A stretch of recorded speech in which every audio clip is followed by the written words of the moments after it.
Hello and welcome to another lecture of Make Mechanical Simple. Based on various requests which we have received all over Kerala, we are just putting a humble effort to start with a lecture on Advanced Mechanics of Solids. You are listening to Krishna Prasad, Assistant Professor, Mechanical Engineering, MA Engineering College, Perinthal. So myself being the colleague of Mr. Afzal Hussain, who has established this channel, this wonderful channel, to make this subject pretty simple and which is turning out to be useful for numerous students all over Kerala. So today we are inaugurating the session with the basic topics from Advanced Mechanics of Solids. We will be starting with the Part A revision as per KTU syllabus, which will contain principal stresses and principal planes, important problems, and the principal strains and planes from the strains sections, and also a basic idea on plane stress and plane strain, and also we will be discussing an important problem from Airy's stress function. So let us look at a problem on the principal stress section. So let us see question number 2. So given a stress matrix here, and you are asked to find out the 3 stress invariants, characteristic equation, principal stresses, and any 1 unit normals of the principal planes. So let us go into this problem. So here it's given a 3 by 3 stress matrix, 3-dimensional stress matrix. So I have written the stress matrix as it is given in the problem. So 2 minus 1 1, minus 1 3, minus 1 1, minus 1 2. So stress matrix is represented by this matrix T.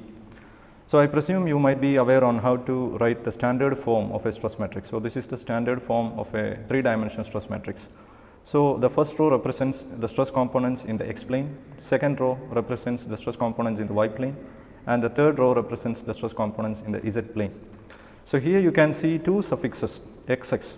So what does that mean? That means the sigma is acting in the x plane in the x direction. So first suffix represents the plane and second suffix represents the direction. So here you can see this toe shear stress acting in the x plane in the y direction. So if you carefully analyze the first row, you can see that the first suffix is always x. That means all these components are acting in the x plane. Now here all these components are acting in the y plane, and these all the stress components are acting in the z plane. You can see these 3 are normal stresses and all other are shear stresses. That means the stress acting in the x plane in the x direction must be normal only. Here the stress acting in the y plane in the y direction must be normal only, and similarly with sigma zz. So these 3 are normal stresses and the remaining are shear stresses. And one more thing, I presume you might be aware that tau xy is equal to tau yx. Similarly, tau xz is equal to tau zx and tau yz equal to tau zy. So coming back to the problem, the first section you are asked to find out the stress invariants. So stress invariants are represented as I1, I2, I3 respectively, first invariant, second invariant, and third invariant. So how to find out the first invariant? First invariant you will get by adding the stress components in the diagonal, the stress components along the diagonal. So 2 plus 3 plus 2, all the normal stress components will add up to give the first invariant, that is sigma xx plus sigma yy plus sigma zz gives the first invariant. Now what is second invariant? I2.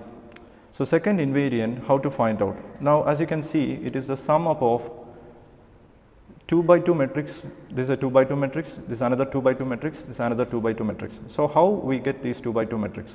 So this first 2 by 2 matrix is obtained by, if you find out the cofactor of first the sigma xx. So how to find out the cofactor? You are hiding the corresponding row and column, sigma xx. Then you will get, if you hide these corresponding row and column, you will get sigma yy, tau yz, tau zy, sigma zz. So that is a cofactor of sigma xx.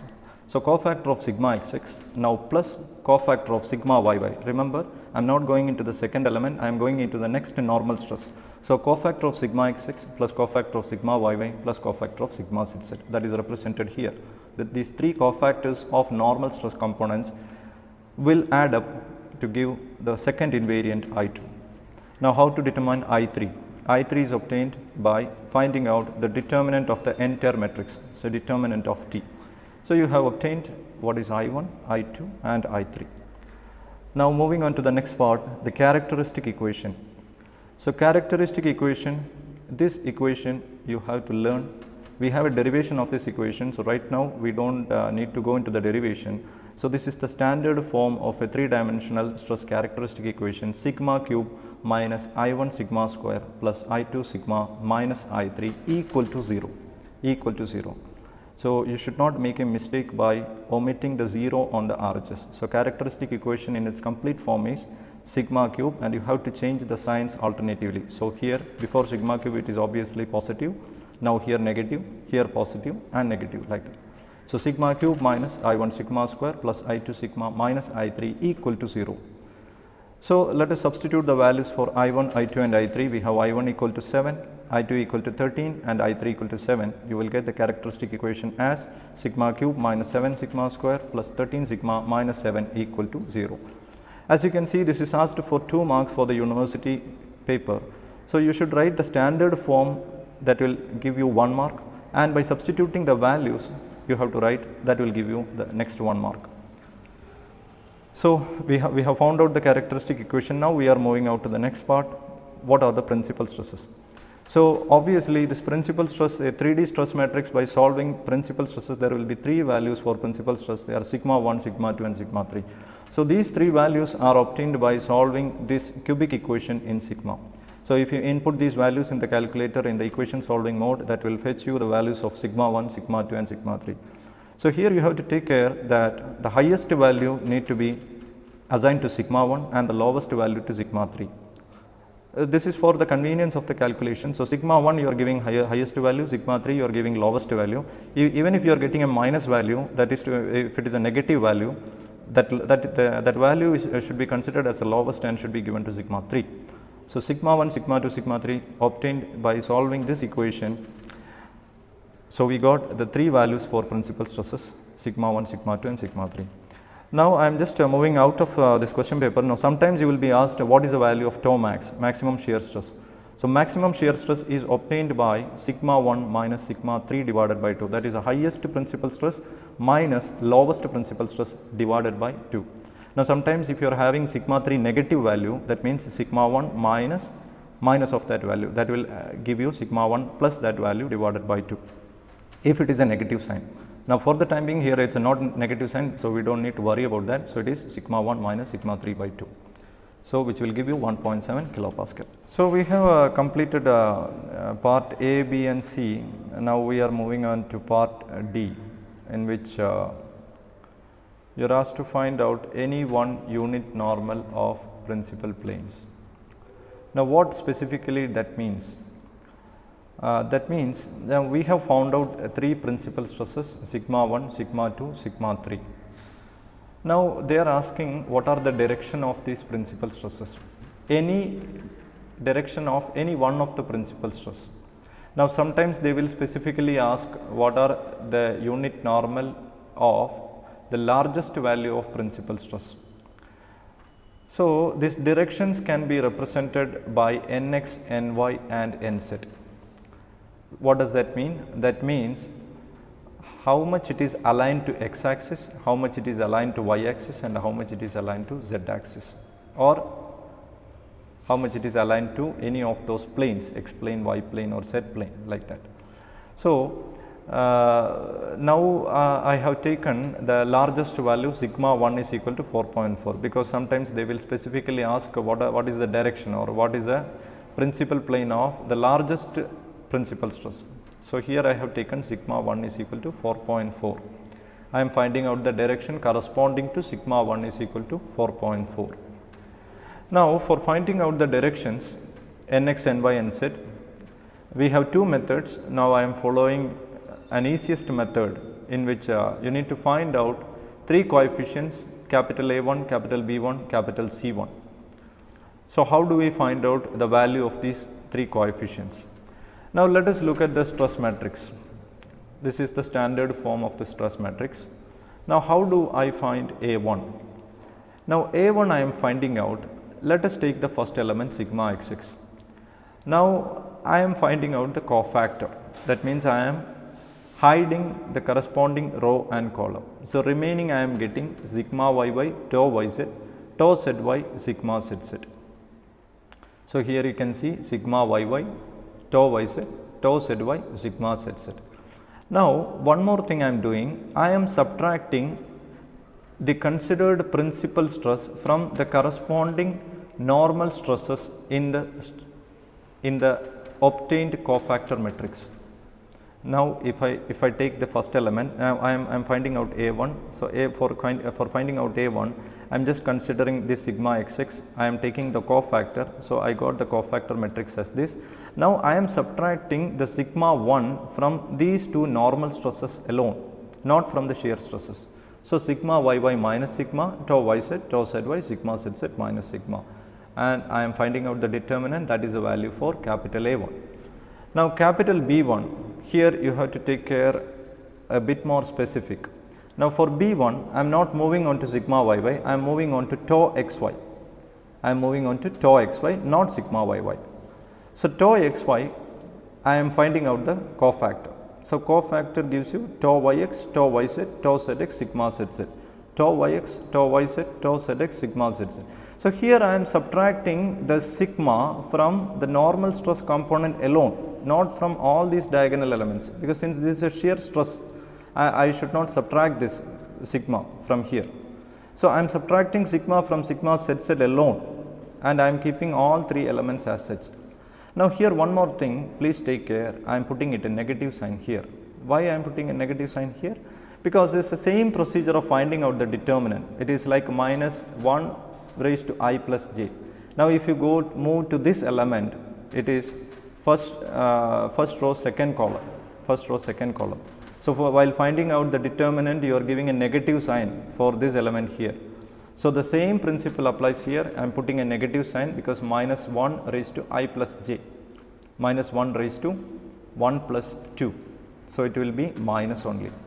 So, minus of this cofactor matrix, and I am subtracting sigma from sigma zz, and I am obtaining minus 3.4. Now, what about C1? Capital C1, I am moving on to this element, I am finding out the cofactor. So, what do I obtain? Tau yx, sigma yy, tau zx, tau zy. I am subtracting sigma from this sigma yy alone, not from other elements, because only normal stress is this one only, and I am getting 2.4. Now, I have got A1, B1, C1, and the formula for Nx, Ny, Nz is Nx is A1 by root of A1 square plus B1 square plus C1 square, Ny equal to B1 by root of A1 square plus B1 square plus C1 square, Nz equal to C1 divided by root of A1 square plus B1 square plus C1 square. So, these three will give you the direction of the principal stress sigma 1 is equal to 4.4. Now, if they ask what is the direction of sigma 3 we have obtained as 1. So, let us take sigma 3 equal to 1, same procedure, you have to subtract the value sigma is equal to 1 from here, that is all. Now, let us move out of the question paper. Now, sometimes they will ask check for invariance. So, invariance, how do we check for invariance? So, principal stress matrix, this is the stress matrix we have obtained, that is sigma 1, sigma 2, sigma 3. Now, this is a principal plane in which only principal stresses are acting, shear stresses are all 0. So, if I take I1 as I have explained earlier, what is I1? The sum of diagonal elements, normal stress components.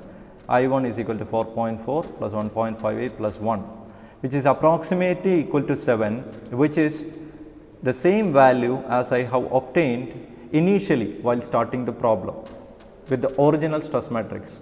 So, it is verified, you are getting same value. Now, I2, how do I obtain I2? I2 is obtained by taking the cofactor of the corresponding elements and the sum of 3 2 by 2 matrices.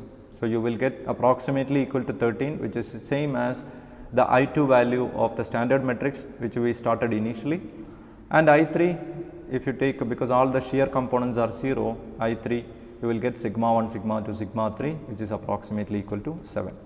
So, let us summarize this problem. Given a stress matrix, so initially you have to find out, you have to write down the standard matrix, then you have to find out I1, I2, I3, that is the stress invariance, and after that you need to proceed to the characteristic equation, the standard form of the characteristic equation, and the equation in which the values of I1, I2, I3 are substituted. Then you can proceed to solve the problem. In the calculator, you will get the values for sigma 1, sigma 2 and sigma 3. Tau max, if you are asked to find out, this is the formula for tau max. And next, the direction for the principal stresses, you have to find out Nx, Ny and Nz. So, Nx, Ny, Nz, this is one of the easiest method. You have to find out the coefficients A1, B1 and C1 and apply this formula to obtain the value for Nx, Ny, Nz corresponding to the principal stress you have taken here. And sometimes you will be asked to find out the invariance. So, invariance you have to find out, you have to verify the invariance obtained with the principal stresses with the invariance obtained with the standard metrics given in the question paper.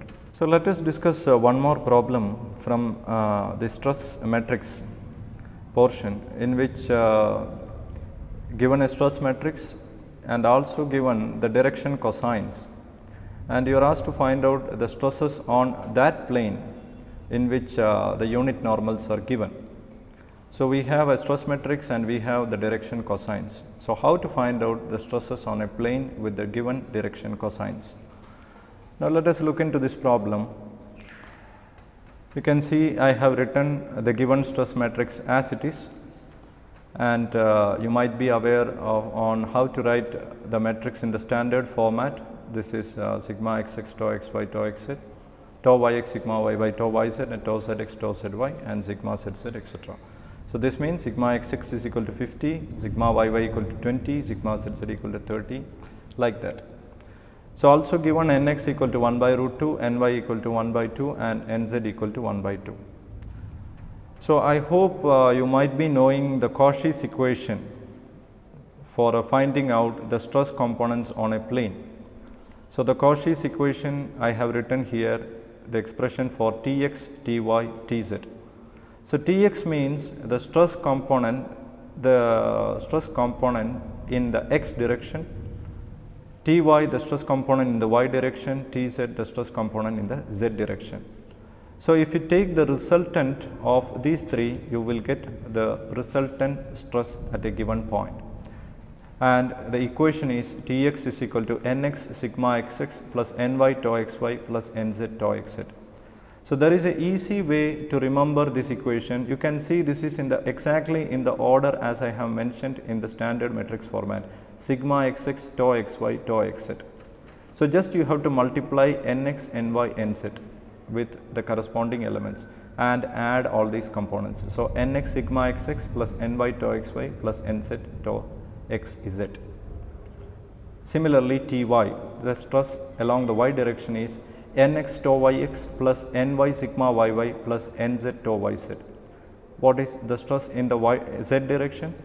Tz is equal to Nx tau zx plus Ny tau zy plus Nz sigma zz. So, these three equations you have to by heart, or you have to know it before proceeding to this problem.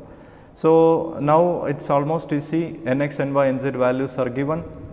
These values of these stress components we already know.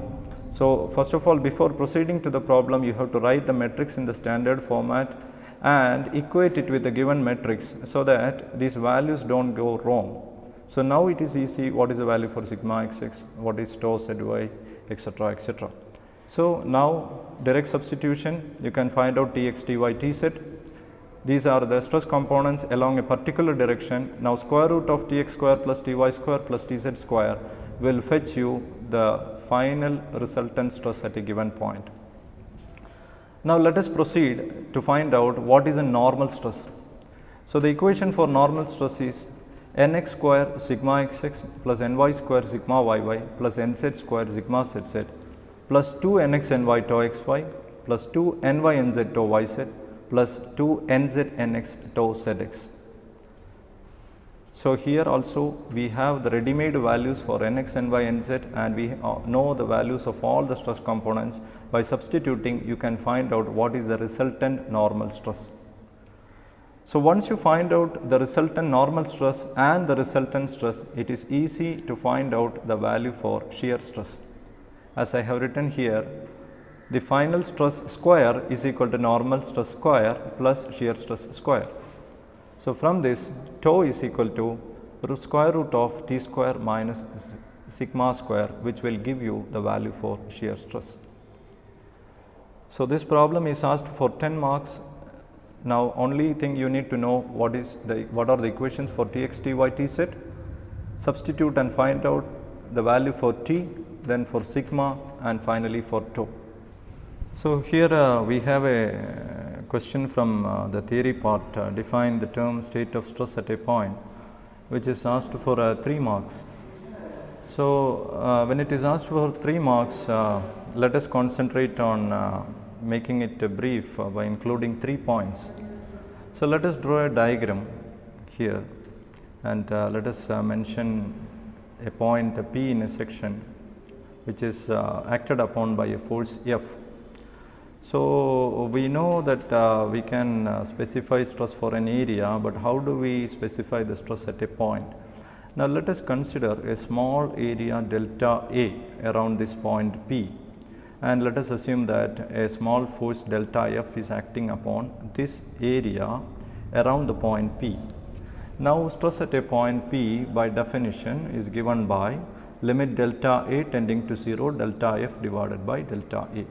That is, we are decreasing this area to this point by applying the limit delta A tends to 0, and we have the standard equation for stress is F by A. So, here it will come to limit delta A tends to 0 delta F over delta A. And so, now we have included 3 points, that is the first mark for this figure, the second mark for this equation, and the third mark for specifying the stress matrix, that is stress at a point 3D is mentioned by a stress tensor T, which is described in the standard format sigma xx, tau xy, tau xz, tau yx, sigma yy, tau yz, tau zx, tau zy, sigma zz. Now, if it is asked for 5 marks, maybe you can add additional points, like these are having 9 stress components, out of which 3 are normal stresses, sigma x, sigma y, sigma z, and the remaining 6 are shear components, in which tau xy is equal to tau yx. That is, you have 3 distinct shear components, or overall 6 shear components plus 3 normal components. So, let us discuss another problem from the strain portion. Here you are given a displacement field, capital U is equal to x square plus y I vector plus 3 plus j vector plus x square plus 2 minus y k vector, and you are asked to find out the strain tensor at a given point, and also you are asked to find out the strain in the given direction nx, ny, nz equal to 1 by root 3. So, how do we determine the strain matrix? So, I have written as given in the question, u is equal to x square plus y I vector plus 3 plus z j vector plus x square plus 2 minus y k vector. So, this is a displacement vector which I can represent as ui plus vj plus wk. So, what does these variable represent? U is the displacement in x direction, v is the displacement in y direction, and w is the displacement in z direction. So, if you relate these two equations, you can understand u is equal to x square plus y, v is equal to 3 plus z, w is equal to x square plus 2 minus y. Now, we have the standard matrix form of the strain tensor, which I have represented here, epsilon xx, gamma xy by 2, gamma xz by 2, gamma yx by 2, epsilon yy, gamma yz by 2, gamma zx by 2, gamma zy by 2, epsilon zz. You have to take care that this is the standard matrix form of the strain tensor. You should not deviate from this standard form. Here it is gamma by 2, it is not gamma alone, gamma by 2. So, while writing the strain matrix, you have to take care especially of the gamma values. So, now displacement is given. How to find out the strains? From the strain displacement relation, epsilon xx is equal to dou u by dou x, epsilon yy is equal to dou v by dou y, epsilon zz equal to dou w by dou z. These are the strain displacement relations, the first 3 strain displacement relations. So, if you differentiate dou u by dou x, you will get this, dou v by dou y will fetch you 0, dou w by dou z will fetch you 0. Now, what is gamma xy?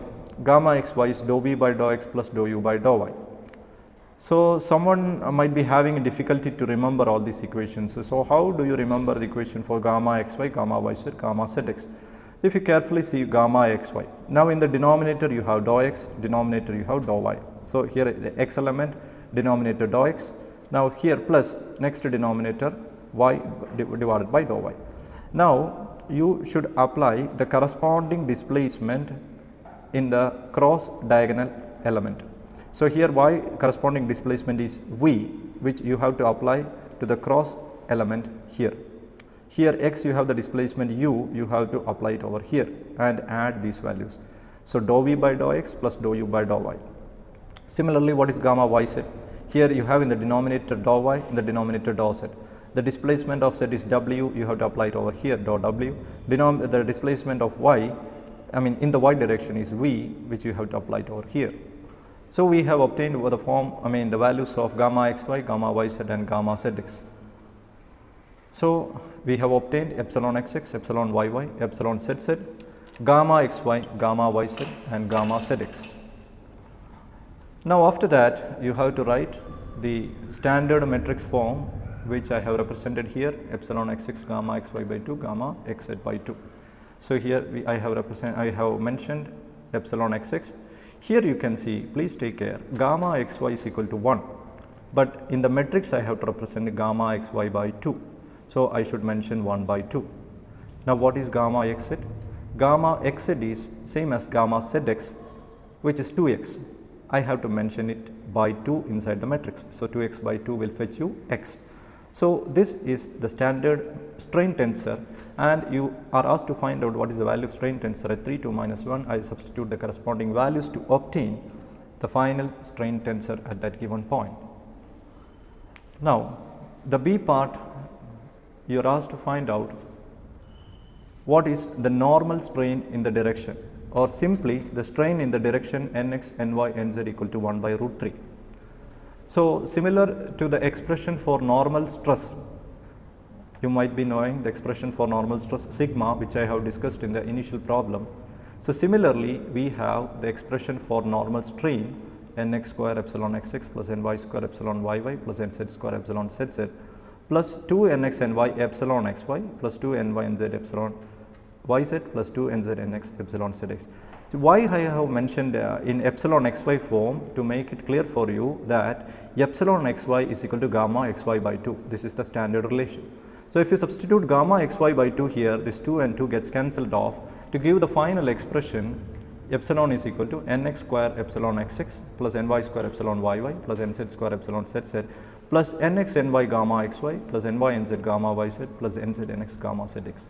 You have the values for nx, ny, nz, and you have the values for epsilon x, epsilon y, epsilon z and gamma xy, which you have found out earlier. So you can substitute and you can find out the final value of the strain. So let us look at question number 2, which is very much similar to what I have discussed in the previous problem from strains. So here also you are given a displacement field. You are asked to find out the components of strain and write the strain compatibility equations and simplify the compatibility equations for this 2D plane strain problem and check the compatibility. Now let us look into this problem. So here as I have mentioned earlier, a displacement field can be represented as u is equal to ui plus vj plus wk. So here from the given problem we can understand that u is equal to x square plus xy, v is equal to y square plus xy and w equal to 0, since there are no components of z or no components of w, that is z displacement is 0.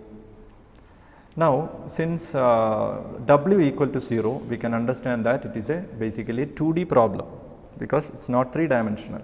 So the strain matrix will be epsilon xx, gamma xy by 2, gamma yx by 2, epsilon yy. That is, the third column and the third row is not required. Now we need to find out the strain matrix. So displacement is given. So how to find out the strains? From the strain displacement relation, epsilon xx is equal to dou u by dou x, epsilon yy is equal to dou v by dou y, and gamma xy is equal to dou v by dou x plus dou u by dou y. Epsilon zz is not required, gamma zx is not required, gamma zy is not required. Why they are not required? Because z displacement is 0. So we have found out the strain matrix, and you are asked to find out the strain at points 2, 4 and By substituting the value of x equal to 2 and y equal to 4, we have got this matrix. Now, in the question it is mentioned 10 raised to minus 2 outside the matrix. So, you need not complicate by dividing 10 raised to you need not complicate by including 10 raised to minus 2 throughout the process. You can find out the strain matrix and finally multiply it by 10 raised to minus 2. The next part is write down the strain compatibility conditions. So, you might be knowing there are 6 compatibility equations. Sen-Venant's compatibility equations. The derivation is one of the most important in AMOS. You should definitely learn how to derive the 6 compatibility equations. So, first compatibility equation is dou square by dou y square of epsilon xx plus dou square by dou x square epsilon yy equal to dou square by dou x dou y of gamma xy. So, if you write equation 1, similarly you can write equation 2 and 3, which I have not written here. Now, equation 4 is dou by dou z of dou by dou x gamma yz plus dou by dou y gamma zx minus dou by dou z gamma xy equal to 2 times dou square by dou x dou y of epsilon zz. So, I find that many students will be finding it difficult to memorize equation 4, 5 and 6. So, I will discuss an easy way on how to write equation 4, 5 and 6. So, equation 4 if you write. So, you should understand that there are 3 terms inside the bracket, 3 terms inside the bracket, out of which one term is negative, one term is negative. So, let us write it in the order. I am just explaining how to write equation number 4. Equation 1, 2, 3 are comparatively simple. Equation 4, there are 3 terms inside the bracket. Let us write dou by dou x, dou by dou y, dou by dou z in the order dou by dou x, dou by dou y, dou by dou z. Now, let us give a negative. Out of these 3 terms, one is negative. So, let us put negative for dou by dou z here, negative.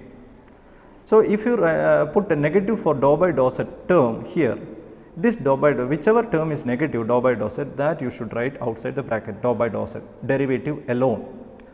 Now, we have dou by dou x of some term plus dou by dou y of some term minus dou by dou z of some term.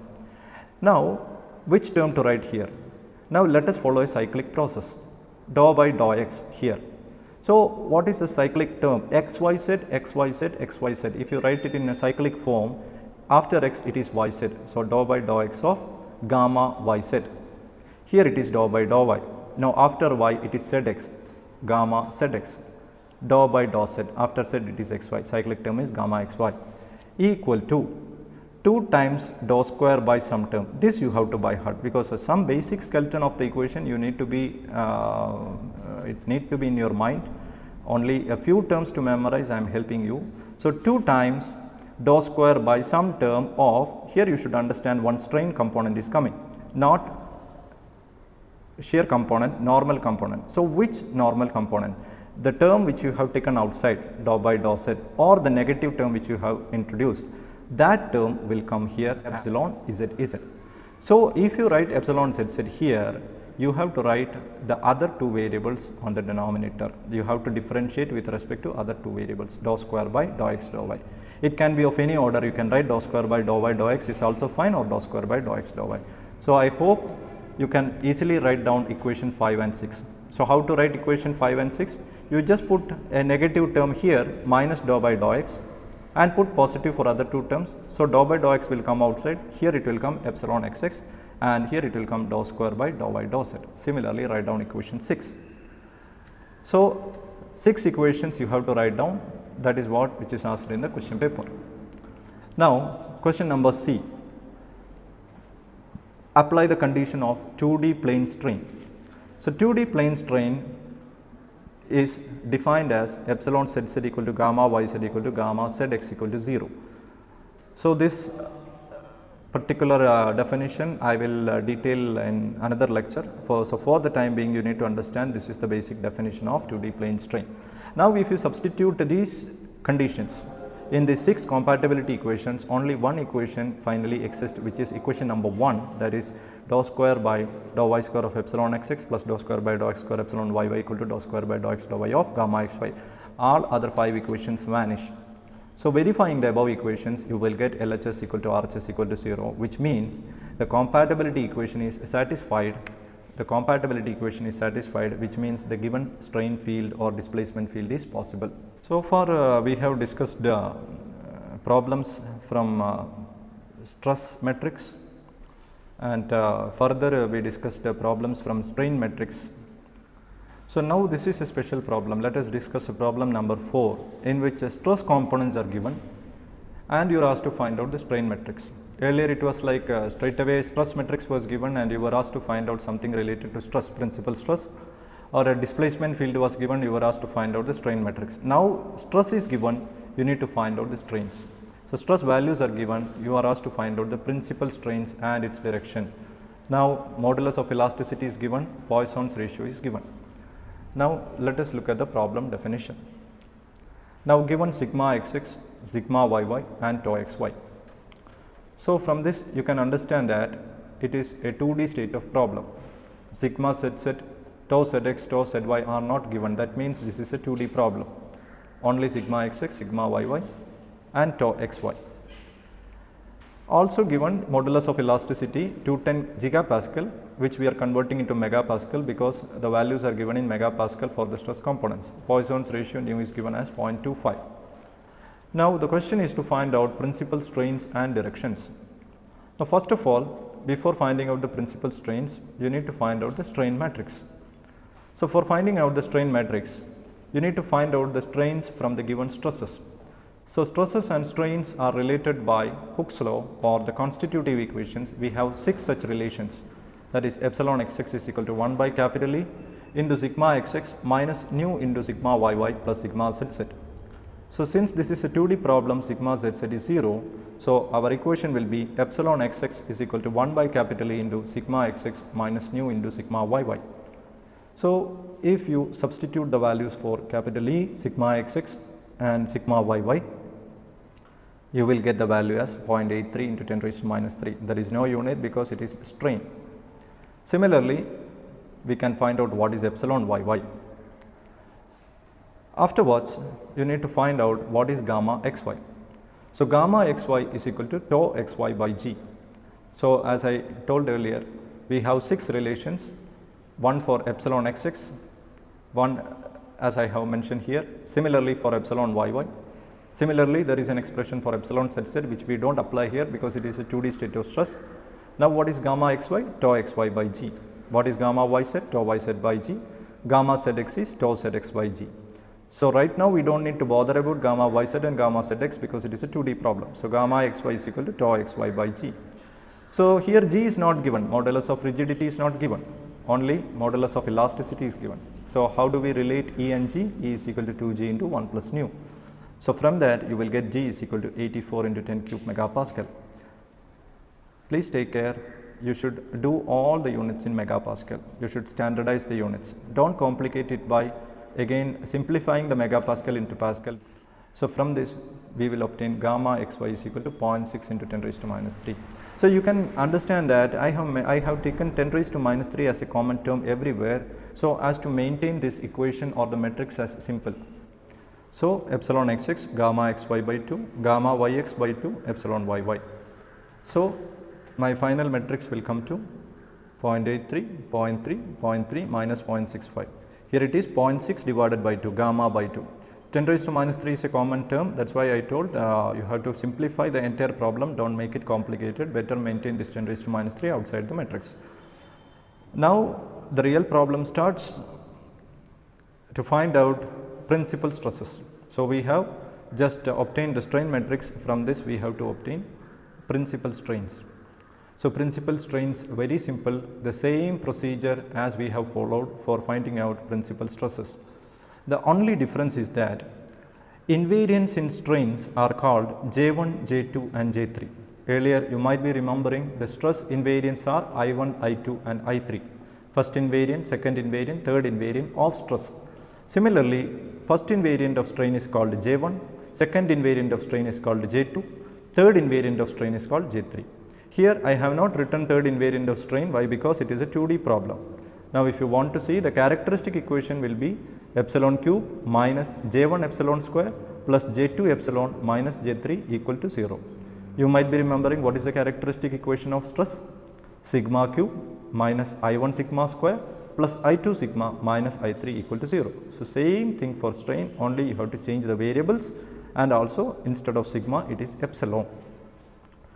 So, if you are finding it difficult because generally we are dealing with a 3D problem, while coming into a 2D problem somebody will be having some difficulty to remove the third row and third column. So, the first strain invariant is the sum up of diagonal elements. Diagonal elements are 0.83 minus 0.65. Now, if you want to maintain this as a 3 by 3 matrix, that is well and fine. You have to add 0, 0, 0, 0, 0 here. Then it might be 0.83 plus minus 0.65 plus 0, which is equal to 0.18. Similarly, J2 you can find out by taking the cofactor of corresponding elements. If you directly do it from the 2 by 2 stage, it will come to determinant of this matrix. Here I am not taking J3 into consideration. So, the characteristic equation reduces to epsilon square minus J1 epsilon plus J2 equal to 0. If you want to maintain this as a 3D problem, that is also well and fine. You have to do it from the basics. You have to add 0, 0, 0, 0, 0 like that. Then you can follow the same procedure as I have explained earlier. If you solve this equation, you will find out the values of epsilon 1, epsilon 2. Is there epsilon 3? No. Why? Because this is a 2D state of problem. So, epsilon 1 and epsilon 2, which are principal strains. Now, you are asked to find out the direction of principal strains, direction of epsilon 1, direction of epsilon 2. So, direction of epsilon 1, the same procedure A1 by root of A1 square plus B1 square plus C1 square. Epsilon 2, same procedure A1 B1 C1, as I have explained earlier. So, this problem is very similar to the principal stress problem. So, the summary is you need to find out the strain matrix, and from the strain matrix find out the strain invariants and proceed to find out the directions. Now, let us move into another topic, plane stress and plane strain. These two are very frequently asked in examinations. Describe plane stress and plane strain with examples. So, very simple topic. So, plane stress and plane strain, they are basically idealization in which a 3D problem can be treated as a 2D problem under special situations. Let us see what are those situations. So, in general there might be so many statements, the body is prismatic and the body forces is same throughout the thickness, etc., etc. So, the main concept is in plane stress, so 3D into 2D, thickness is very small compared to other dimensions. Now, let us see this structure. Now, here this is a circular portion. Now, compared to other dimensions, the thickness is very less, and you can see this table like structure.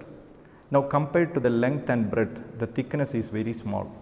Now, even though this is a 3D problem, because this has got 3 dimensions, but even though this is a 3D problem, since the thickness is very small compared to other 2 dimensions or other whatever dimensions, this problem can be treated as a 2D problem.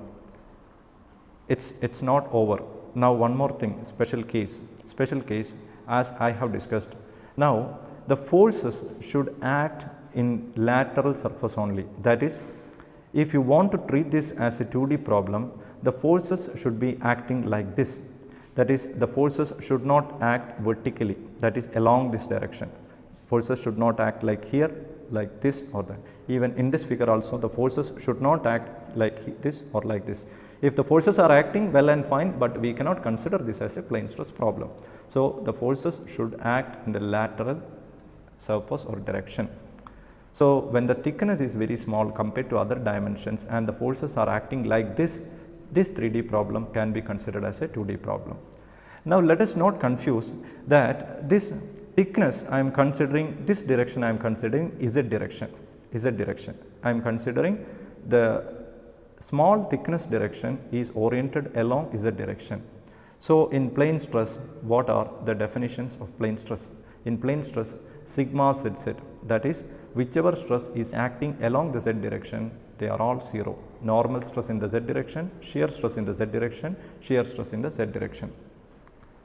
So, sigma ZZ, as I said earlier, the second variable represents the direction. So, all 3 stresses which is acting in the Z direction are 0. Why? Because the thickness is small and it is oriented along the Z direction. Now, the example, you can draw this figure. Now, what is plane strain? Plane strain, again, it is an idealization in which a 3D problem is reduced to a 2D problem. This is a case of strain. Now, what is an example? It is a long rotating shaft. So, this long rotating shaft, now if the length is extremely large compared to other directions, now suppose I have a 100-meter pipe and I have a displacement of 1 mm along that direction. Now this displacement of 1 mm after the application of force is very negligible compared to the total length of the shaft 100 meters. So the dimension in z direction is large. So that means the displacement or strains along that direction after the application of force. Now how do the displacement and strains arise? By the application of force. So along that direction, along that lengthy direction can be neglected. So I am not mentioning the displacements here. If the displacements are neglected, naturally the strains will be 0. So epsilon in the z direction, gamma in the z direction equal to 0. So this long rotating shaft is oriented, if I am assuming if it is oriented along the z direction, the displacement along the z direction is neglected. So the strains are also neglected. This is a case of plane strain. Now let us discuss one more problem from the Airy's stress function. So here you will be given a stress function phi defined by phi is equal to a into xy square minus 3 by 4 xyb cube. You will be asked to find out whether this is a possible stress function or not. If it is a possible stress function, you will be asked to find out the stress components, or otherwise instead of this they will just mention investigate phi is equal to this function. Investigate means you have to check whether it is a stress function. If it is a stress function, you have to find out the stress components. Now let us simplify this problem. Now phi is equal to a into xy square minus 3 by 4 xyb cube. Now from this you can understand basically Airy's stress function, it is a 2D problem. So you can see two variables x and y only. Now to proceed this problem, we have the standard equation del raised to 4 phi equal to 0. If del raised to 4 phi equal to 0, that means it is a possible stress function defined by Airy. It is a permissible stress function, or it is a possible stress function. So del raised to 4 phi expansion you need to know, it is dou raised to 4 phi by dou x raised to 4 plus 2 times dou raised to 4 phi by dou x square dou y square plus dou raised to 4 phi by dou y raised to 4. So phi is given. So how do you find out dou raised to 4 phi by dou x raised to 4? You can find out what is dou phi by dou x. I have simplified here. Now this does not contain any x term. So that means dou square phi by dou x square, dou cube phi by dou x cube, dou raised to 4 phi by dou x raised to 4 equal to 0. Similarly, you have to find out dou raised to 4 phi by dou y raised to 4. Now how to find out dou raised to 4 phi by dou x square dou y square? So for finding out this is very simple. This is not complicated as you think. You have to find out dou phi by dou x, next dou square phi by dou x square, and then you have to differentiate it with respect to phi, which will fetch you dou cube phi by dou x square dou y. If you differentiate it once again with respect to phi, you will get dou raised to 4 phi by dou x square dou y square. Any order you can maintain. You can initially start with dou phi by dou y also, then dou square phi by dou y square, then dou cube phi by dou y square dou x, and further dou raised to 4 phi by dou y square dou x square. So after verification, we will get that del raised to 4 phi equal to 0, which means it is a possible stress function. Now when it is a possible stress function, what are the stress components? As I have told earlier, this is basically a 2D problem. So 2D problem means there will be only 3 stress components, sigma xx, sigma yy and tau xy. And by definition, these are the expressions for sigma xx, sigma yy, sigma tau and tau xy. Sigma xx is equal to dou square phi by dou y square. Remember, you should not make a mistake here. When it is x here in the expression, here y only will come. Sigma xx is equal to second differential with respect to y. Sigma xx is dou square phi by dou y square. What is sigma yy? Dou square phi by dou x square. What is dou xy? Minus dou square phi by dou x dou y. You have to simply differentiate and write the expression which will fetch you complete marks.